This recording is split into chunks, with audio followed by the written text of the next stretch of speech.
Patawag pa rin ng defense team ang nagpakilalang dating tauhan ni Vice President Sara Duterte na si Ramil Madriaga para tumestigo sa impeachment trial laban sa pangalawang Pangulo. Nagbabalik, Madeline Villar Moratillo.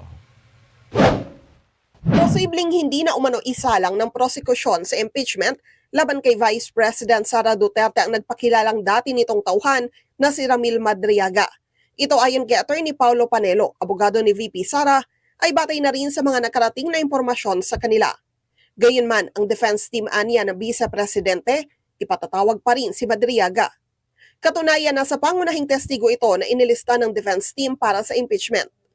Diba? Pero ayaw namin siyang pigilan mag-testify. In fact, matagal ko nang sinasabi na si Ramil Madriaga ang magiging star witness for the defense kapag nag-testify siya for the prosecution.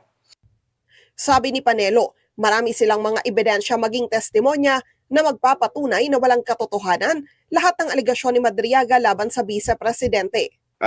There are rumblings na the prosecution has realized that masasabugan lang sila ng sarili nilang witness kapag present nila itong si Ramil Madriaga. I've said before, if the prosecution presents Ramil Madriaga, it's their funeral.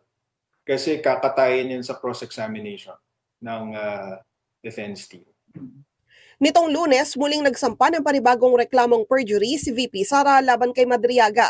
Sabi ni Panelo, hiniling nila sa Taguig Prosecutor's Office na i-consolidate na lang ito sa naunang perjury complaint na isinampa ng Vice-Presidente. Is because we want to show the people also na ganitong klaseng testigo ang balak gamitin ng prosecution laban kay VP Sara. Malicious, baseless, and desperate witness.